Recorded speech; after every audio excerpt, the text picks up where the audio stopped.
የሚቀለድበት ማለት የገዛ ፊቱን በሶፍት ጠርጎ ይሄንን ብላው ትሰርቃለህ ብሎ ኢየሱስ ነው ያለኝ ብሎ ያበላል።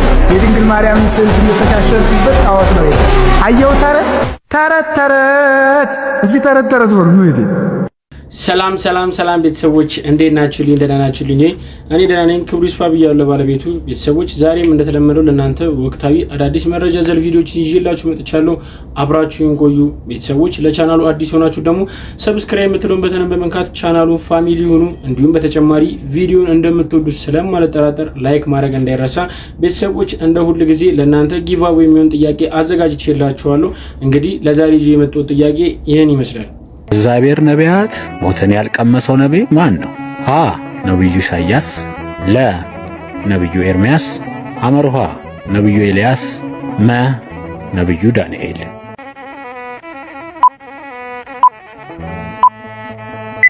እንግዲህ ቤተሰቦች ጥያቄውን እንደሰማችሁት ነው። መልሳችሁን ኮሜንት ሴክሽን ላይ አጋሩኝ ቤተሰቦች። እንግዲህ ወደ ቪዲዮ እንሄዳለን። አብራችሁን ቆዩ።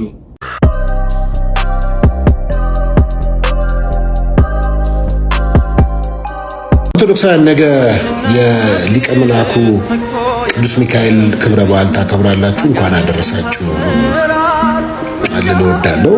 በእኔ ዙሪያ ያላችሁ ወዳችሁ ማከብራችሁ ከኔ ጋር ያላችሁ ሁሉ ሁላችሁንም ሰላም እላለሁ። እንኳን አደረሳችሁ። በያላችሁበት በየአካባቢያችሁ እንግዲህ ትልቅ ክብረ በዓላችሁ እንደሆነ አውቃለሁ። ስለዚህ እንኳን አደረሳችሁ።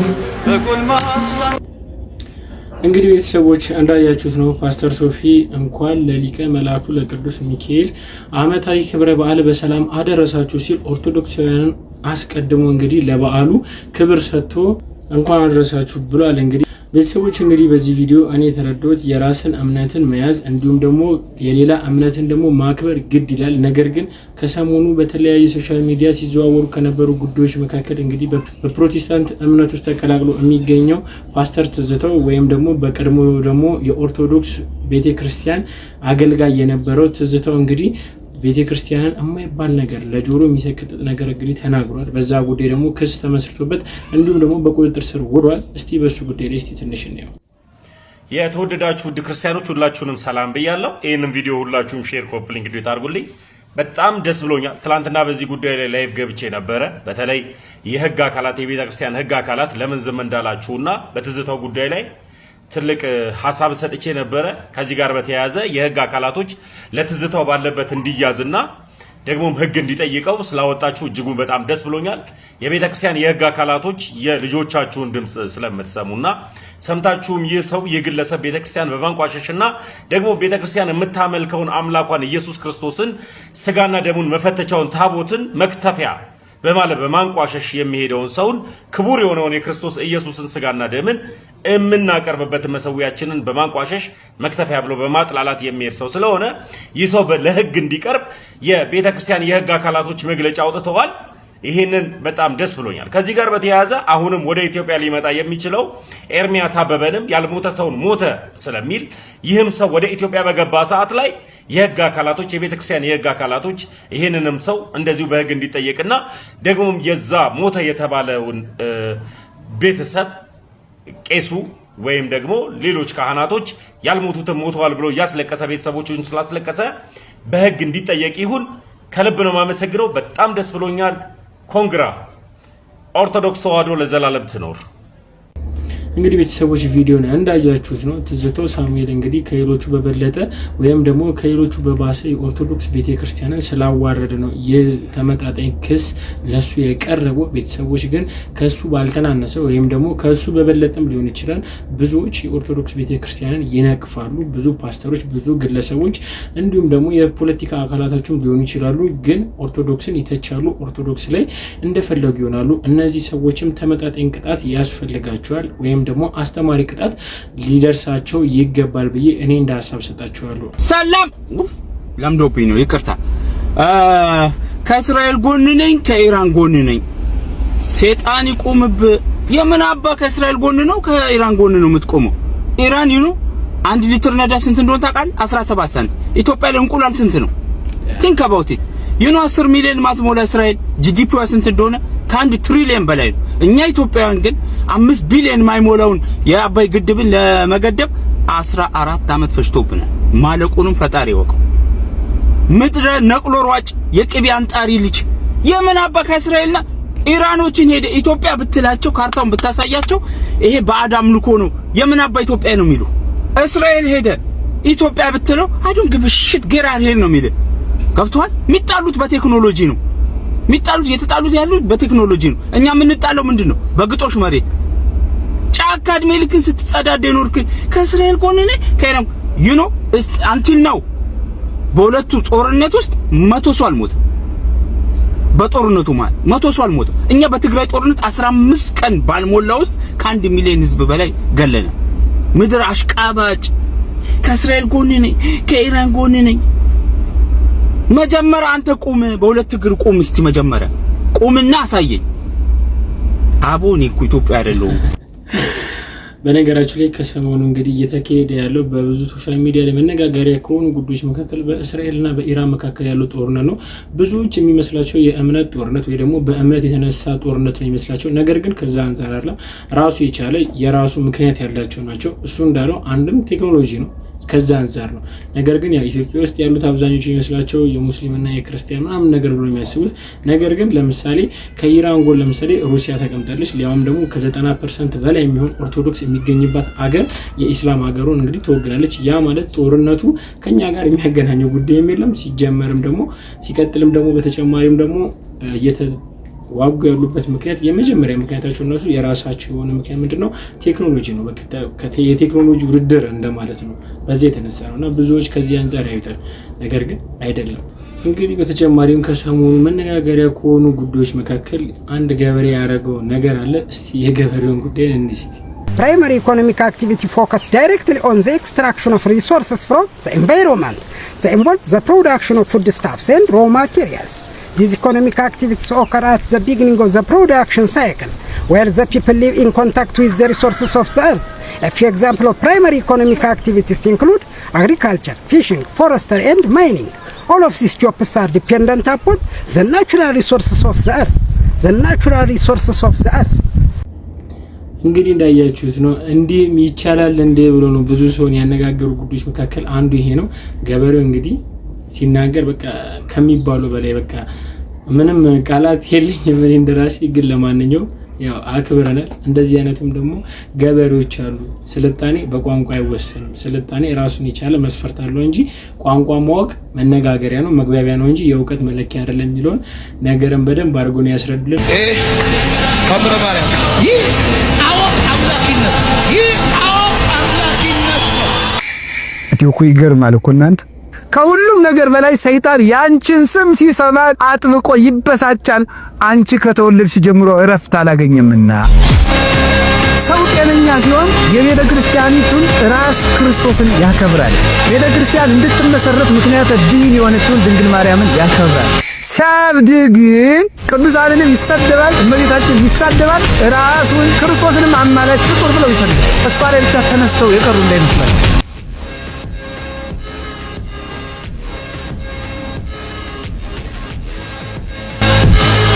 ሰው ማርያምን ከወደደ የሚያውቀው ነገር የለም። መራራውን ኃጢአታችን በእናቱ በጣፈጠው ስሟ ነቅሎ ይጣልልን መድኃኒዓለም። አሜን። እስቲ ሁላችሁም ገብታችሁ አሜን ብላችሁ ጻፉ። እኛ እመቤታችን የምናመሰግንበት ወይም ደግሞ የምናከብርበት ምክንያት የመጀመሪያው ምንድነው? የአምላክ እናት ነች። በተጨማሪም ለኛም እናታችንም ስለሆነች ነው። ለማንኛውም ልቦና የሌላቸው ልቦና ይስጣቸው። ሌላ ምንም አይባልም። ፍርድ ቤት በቀርብ የምናገረው እንደው እግዚአብሔር ይባረክ ይሄንን እውነት እኔው ያልኩትን ዘበነ ብሎታል። እኔው ያልኩት ታቦት መክተፊያ ነው የተባለው አዎ መክተፊያ ነው ብሏል። ይሄ ደግሞ እውነት ሊትራሊ መክተፊያ ይዘው ሲወጡ ከመርካቶ የተገዛ መክተፊያ ይዘው ሲወጡ አቅርቢያል። እሱን እያየ ሰው እንዴት ነው ሊክድ የሚሞክረው ማለት? እኔ ቄስ ነኝ። በኦርቶዶክስ ቤተ እምነት ውስጥ ወደ 9 ዓመት በቅስና አገልግያለሁ፣ በድቁና አገልግያለሁ። እኔ የማውቀውን አንተ ተሸፋፍኖ የምታውቀውን ታቦት የሚባለውን ነገር ከሸክሙ ጀምሮ የሚሰራበትን ፕሮሰስ ጭምር ስናገር ነበር። ይሄ ውሸት ነው? እውነት እኮ ማውቀውን እኮ የኖርኩበትን ነው የምናገረው። አንተ ተሸፋፍኖ ነው የምታውቀው፣ እኔ ገልጬ ዘይት እየቀባው ነው ማውቀው። ይሄ እውነት አይደለም፣ ይሄ ውሸት ነው። እንግዲህ ለማንኛውም ቤተሰቦች ቪዲዮን እንዳያችሁት ነው። ትዝታ የመጣበትን ክስን እንግዲህ በተዘዋዋሪ አዙሮት ወደ ዘበነ ጋር አጥቷል። ዘበነ ግን ምን ስላለ ነው እኔ ይህንን ብል ከኔ የተሻለ ዘበነ ተናግሮታል ብሎታል እሱ። ዘበነ ግን ምንድን ነው ያለው? እስቲ እሱን እንስማ። ታቦት መክተፊያ ነው። ችግርህን ትከትፍበታለህ፣ መከራህን ትከትፍበታለህ። ታቦት መክተፊያ ነው። ዮርዳኖስ ሞልቶ መሻገር ሲያቅት የካህናቱ እግር ሲረግጥ ወደ አረባ የሚሄደው ወደ ጨው ባህር የሚገባው ወደ አዳም ከተማ የሚሄደው ዮርዳኖስ ወንዝ ተከተፈ፣ ተቋረጠ፣ ቆመ። ካህናቱ እግራቸው በደረቅ ምድር ላይ ረገጠ። ታቦት መክተፊያ ነው አልክ? አዎ መክተፊያ ነው። በፍልስጤም ወደ ዳጎን ቤት የወሰዱት የእግዚአብሔር ታቦት ምን እንደሰራ ተመለከተ። እጅና እግሩን ቀነጣጥሶ ጣለው። በሁለተኛው ቀን ቢመጡ መጀመሪያ ወደቀው፣ ሁለተኛ ቀን እጅና እግሩ፣ በሶስተኛ ቀን እንዳለ ሙሉ በሙሉ ተፈረካክሶ አንገቱ ብቻ ቀርቶ ዳጎን ተከታትፏል። ማከተፈው የእግዚአብሔር ታቦት ከተፈው።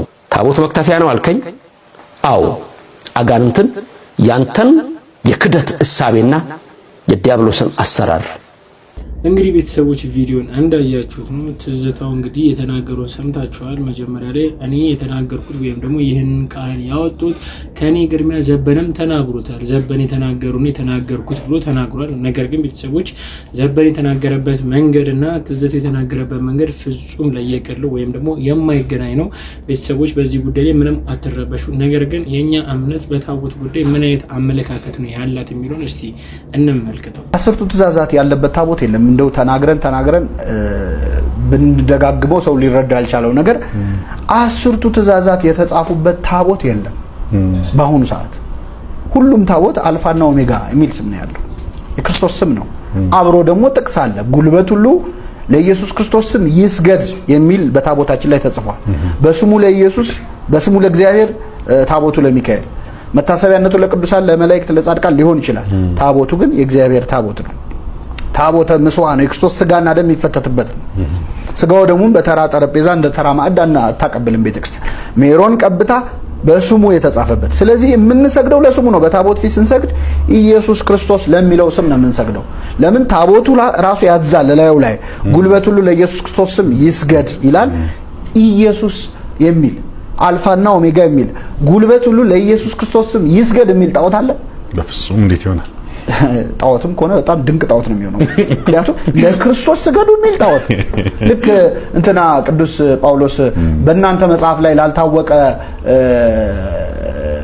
አምላክ የሚል ተጽፏል ብሎ ግሪካውያንን አናግሯቸው ነበር። በጣዖታችሁ ላይ በመጽሐፋችሁ ላይ ያልታወቀ አምላክ የሚል አለ፣ ለነሱ የሚሰግዱት ማለት ለሁሉ ሰግደው ግሪካውያን ለሁሉ ጣዖት ሰግደው ምናልባት የማናውቀው ካለ ብለው ላልታወቀ ደግሞ ስሙ ላልታወቀው ብለው ጽፎ ነበር።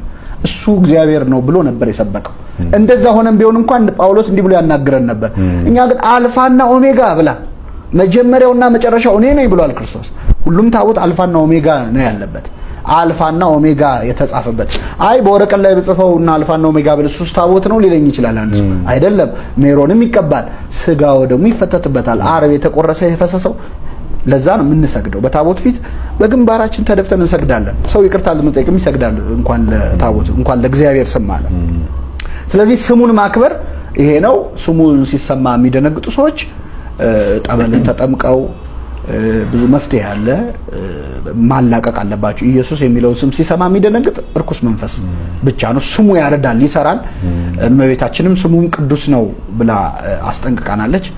ስለዚህ እንደዛ ነው። ከበቂ በላይ ነው መልሱ ማለት እንግዲህ ቤተሰቦች ዲያቆን ሄኖክ ኃይሌ እንግዲህ የተናገረበት መንገድ ቀላልና በሚገባ ሁኔታ ስለ ታቦት ሁኔታ በግልጽ አድርጎ ተናግሯል። እንግዲህ እኛ ታቦት ላይ የሚጻፈው ጉዳይ ምንድነው የሚለው የብዙዎች ጥያቄ ነበረ። ያም ደግሞ በመጨረሻም ዲያቆን ሄኖክ ኃይሌ ከተናገረ በኋላ ሁላችሁም እንግዲህ ታስተውላላችሁ ወይ ደግሞ ተረዱታላችሁ ማለት ነው።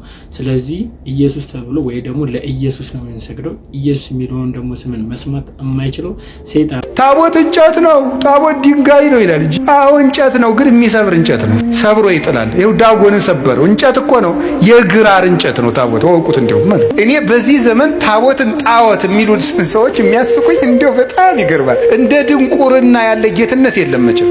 አለማወቅ ትልቅ ጌትነት። ቤተ ክርስቲያን ታቦት አታመልክም። የምታመልከው ክርስቶስን ብቻ ነው። ማርያምን አታመልክም፣ ሚካኤልን አታመልክም፣ ገብርኤልን አታመልክም፣ አርሴማን አታመልክም፣ ገብረ መንፈስ ቅዱስን አታመልክም። እነዚህ የወንጌል ምልክቶች ናቸው። አሁን ታቦት ጣዖት ነው ይላሉ ሰዎች። እግዚአብሔር ታቦትን የሰጠ ማን ነው? አሰራሩን የተናገረ ማን ነው? ታዲያ ታቦት እንዴት ጣዖት ሆነ ስትሏቸው አይ በሐዲስ ኪዳን ነው እንጂ በብሉይ ኪዳን እኮ አይደለም ይላል። ማርያም ታማልዳለች የሚል መጽሐፍ ቅዱስ ላይ ካመጣ እኔ ዛሬ ማርያምን አማልጅኝ እላታለሁ። እንዴ ፓስተር ያማልዳል የሚል ሴት አለ እንዴ? ነውር አይደለም እንዴ?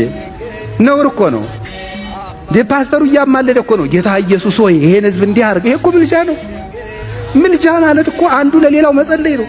እንደው የሚናደደው ሰው ለማርያም ሲሆን ነው እንዴ? የሚነደው ጥርሱን እንዳይሰጣን የሚያፋጨው ለማርያም ሲሆን ነው? ለሱ ሲሆን የጸልይልሻለሁ የጸልይልሃለሁ የሚል ሰው የለም።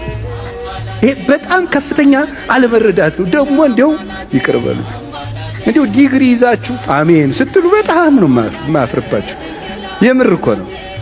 ሎጂክ እናውቃለን ስትሉ ደግሞ እናንተም ብሎ እንደው እውነት ከልቤ እንዴ አታስቡም እንዴ? ማሰብ አለባችሁ። ማሰብ ይሄ ከፍተኛ አለመረዳት ነው።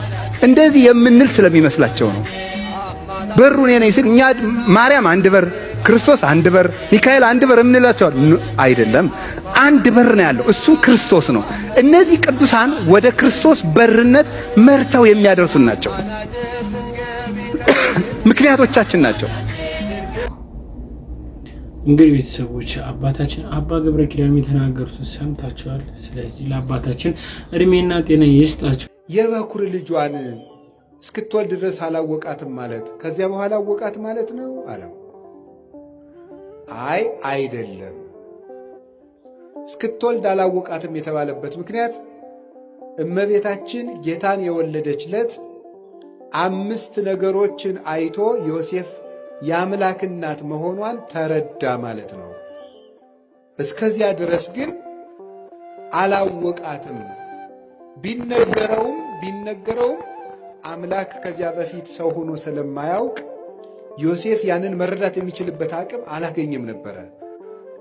የልደት ግለት ግን ሰብአ ሰገል መጥተው ሲገብሩ፣ እረኞች ሲያመሰግኑ፣ መላእክት ሲያመሰግኑ፣ ብርሃን በቤተልሔም ሲገለጥ፣ ኮከቡ በሁለት መንገድ እየተጓዘ ሲመጣ አይቶ ኮከቡ መጥቶ እመቤታችን ከወለደችበት ላይ መጥቶ ሲቆም አየ።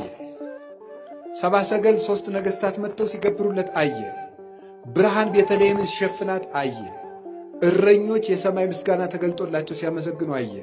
መላእክት ከሰው ጋር ወርደው ሲያመሰግኑ አየ። ይህንን እስከሚያይ ድረስ አምላክን እንደወለደች አላወቀም ነበረ። አወቀ የሚለው 2 ይተረጎማል። አባ ጊዮርጊስም ይናገራል። አይመራሰ ዘሀበ ክሌፍና ይተረጎም። አወቃት የሚለው በ2 ይተረጎማል። ሀበ አይምሮ ወእያይምሮ፣ በማወቅና ባለማወቅ። ሀበ ሩካቤ ወኢሩካቤ፣ ወይም ወንድና ሴት አንድ በመሆናቸውና ባለመሆናቸው ይተረጎማል። በእውቀት ይተረጎማል። በእውቀት በማወቅ አዲስ ነገርን በመገንዘብ በመረዳት ይተረጎማል። አላወቃትም ማለት ወላዲት አምላክ መሆኗ ጭንቅ ሆኖበት ነበረ። ስትወልድ ግን ተረጋገጠለት ማለት ነው። በዚያውም ላይ ፍጻሜ የሌለው እስከ ነው፣ ዳርቻ የሌለው እስከ። ይኸውም ይታወቅ ዘንድ በመጽሐፍ ቅዱስ ፍጻሜ ያለው እስከና ፍጻሜ የሌለው እስከ አለ። ለምሳሌ እስከ አመ ትብሉ ቡሩክ ዘይመጽእ በስመ እግዚአብሔር፣ በእግዚአብሔር ስም የሚመጣ የተባረከ ነው እስከምትሉ ድረስ ሲል እስከ ይናገራል። ከዳን እስከ ቤርሳቤ ሲል እስከ አለው ወሰን ያለው ነው። ኢተመይጠ ቋ እስከ አመ ነትገ ማያ አይህ፣ የጥፋት ውሃ እስከሚጎድል ድረስ ቁራው አልተመለሰም ነበር። ከዚያ በኋላ ተመለሰ ማለት አይደለም። ፍጻሜ የሌለው እስከ ነው። ኢወለደት ሜልኮል እስከ አመ ሞተት፣ ሜልኮል እስከምትሞት ድረስ አልወለደችም። ከወለደች በኋላ ከሞተች በኋላ ወለደች ማለት አይደለም። ፍጻሜ የሌለው ሰው እገሌ እስከሚሞት ድረስ ንስሐ አልገባም ቢባል ከሞተ በኋላ ንስሐ ገባ ማለት አይደለም። ይህ ፍጻሜ የሌለው እስካለ ይህንን ለመግለጥ ነው። እንግዲህ ቤተሰቦች ለዛሬ ይዤላችሁ የመጣችሁ ቪዲዮዎች እኚህን ይመስላሉ። እስካሁን ድረስ አብራችሁን ስለቆያችሁ አመሰግናለሁ። ቤተሰቦች በቀጣይ ቪዲዮ እስከምንገናኝ ሰላም ቆዩ። በድጋሚ እነግራችኋለሁ፣ ለቻናሉ አዲስ የሆናችሁት ሰብስክራይብ ማድረግ እንዳይረሳ። በተጨማሪም ሀሳብ አስተያየታችሁን ኮሜንት ሴክሽን ላይ ጻፉልኝ። ቪዲዮንም ላይክ ማድረግ እንዳይረሳ። ሰላም ሁኑ።